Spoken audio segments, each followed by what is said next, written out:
ہم سے عبداللہ بن محمد نے بیان کیا، ان سے سفیان نے، ان سے عمرو نے، انہیں سعید بن جبیر رضی اللہ تعالیٰ عنہ نے خبر دی۔ وہ کہتے ہیں کہ میں نے ابن عباس رضی اللہ تعالیٰ عنہما سے کہا کہ نوفم بقالی کا یہ خیال ہے کہ موسیٰ علیہ السلام جو خضر علیہ السلام کے پاس گئے تھے وہ موسیٰ بنی اسرائیل والے نہیں تھے بلکہ دوسرے موسیٰ تھے۔ یہ سن کر ابن عباس رضی اللہ تعالیٰ عنہما بولے کہ اللہ کے دشمن نے جھوٹ کہا ہے۔ ہم سے ابی ابن کعب رضی اللہ تعالیٰ عنہ نے رسول اللہ صلی اللہ علیہ وسلم سے نقل کیا کہ ایک روز موسیٰ علیہ السلام نے کھڑے ہو کر بنی اسرائیل میں خطبہ دیا تو آپ سے پوچھا گیا کہ لوگوں میں سب سے زیادہ صاحب علم کون ہے؟ انہوں نے فرمایا کہ میں ہوں۔ اس وجہ سے اللہ کا غصہ ان پر ہوا کہ انہوں نے علم کو اللہ کے حوالے کیوں نہ کر دیا۔ تب اللہ نے ان کی طرف وحی بھیجی کہ میرے بندوں میں سے ایک بندہ دریاؤں کے سنگم پر ہے جہاں فارس اور روم کے سمندر ملتے ہیں، وہ تجھ سے زیادہ عالم ہے۔ موسیٰ علیہ السلام نے کہا، اے پروردگار، میری ان سے ملاقات کیسے ہو؟ حکم ہوا کہ ایک مچھلی زنبیل میں رکھ لو، پھر جہاں تم اس مچھلی کو گم کر دو گے تو وہ بندہ تمہیں وہیں ملے گا۔ تب موسیٰ علیہ السلام چلے اور ساتھ اپنے خادم یوشع بن نون کو لے لیا اور انہوں نے زنبیل میں مچھلی رکھ لی۔ جب ایک پتھر کے پاس پہنچے دونوں اپنے سر اس پر رکھ کر سو گئے اور مچھلی زنبیل سے نکل کر دریا میں اپنی راہ بناتی چلی گئی۔ اور یہ بات موسیٰ علیہ السلام اور ان کے ساتھی کے لیے بے حد تعجب کی تھی۔ پھر دونوں باقی رات اور دن میں جتنا وقت باقی تھا چلتے رہے۔ جب صبح ہوئی موسیٰ علیہ السلام نے خادم سے کہا، ہمارا ناشتہ لاؤ، اس سفر میں ہم نے کافی تکلیف اٹھائی ہے۔ اور موسیٰ علیہ السلام بالکل نہیں تھکتے تھے، مگر جب اس جگہ سے آگے نکل گئے جہاں تک انہیں جانے کا حکم ملا تھا تب ان کے خادم نے کہا، کیا آپ نے دیکھا تھا کہ جب ہم صخرہ کے پاس ٹھہرے تھے تو میں مچھلی کا ذکر بھول گیا؟ بقول بعض صخرہ کے نیچے آب حیات تھا، وہ اس مچھلی پر پڑا اور وہ زندہ ہو کر بقدرت الہی دریا میں چل دی۔ یہ سن کر موسیٰ علیہ السلام بولے کہ یہی وہ جگہ ہے جس کی ہمیں تلاش تھی۔ تو وہ پچھلے پاؤں واپس ہو گئے۔ جب پتھر تک پہنچے تو دیکھا کہ ایک شخص کپڑا اوڑھے ہوئے موجود ہے۔ موسیٰ علیہ السلام نے انہیں سلام کیا۔ خضر علیہ السلام نے کہا کہ تمہاری سرزمین میں سلام کہاں؟ پھر موسیٰ علیہ السلام نے کہا کہ میں موسیٰ علیہ السلام ہوں۔ خضر بولے کہ بنی اسرائیل کے موسیٰ؟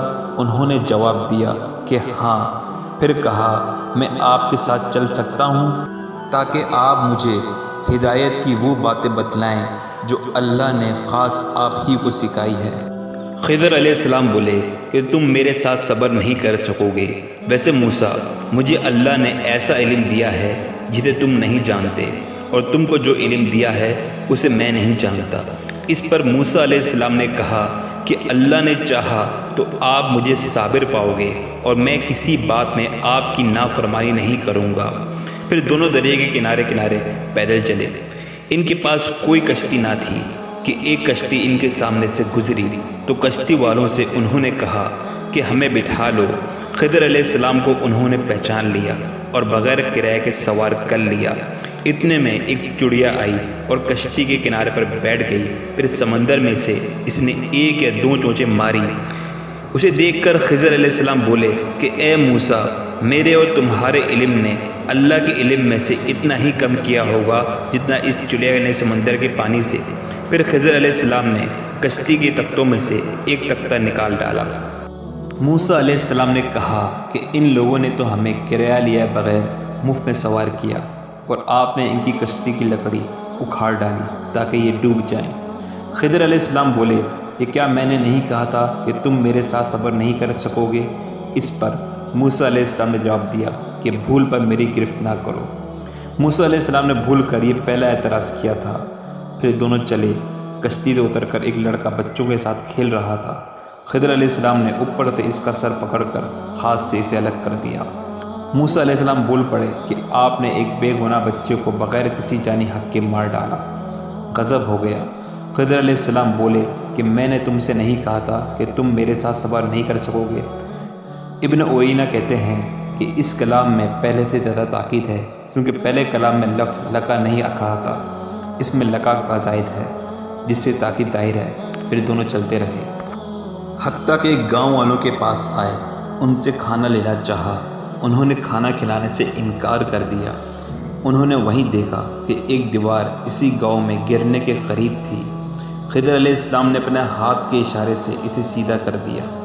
موسیٰ بول اٹھے کہ اگر آپ چاہتے تو گاؤں والوں سے اس کام کی مزدوری لے سکتے تھے۔ خضر نے کہا کہ بس اب ہم اور تم میں جدائی کا وقت آ گیا ہے۔ جناب محبوب کبریا رسول اللہ صلی اللہ علیہ وسلم فرماتے ہیں کہ اللہ موسیٰ پر رحم کرے۔ ہماری تمنا تھی کہ موسیٰ کچھ دیر اور صبر کرتے تو مزید واقعات ان دونوں کے بیان کیے جاتے اور ہمارے سامنے روشنی میں آتے، مگر موسیٰ علیہ السلام کی عجلت نے اس علم کے لدنی کے سلسلے کو جلد منتقل کر دیا۔ محمد بن یوسف کہتے ہیں کہ ہم سے علی بن خشرم نے یہ حدیث بیان کی، ان سے سفیان بن عیینہ نے پوری کی پوری بیان کی۔ صحیح بخاری کتاب العلم حدیث نمبر 122۔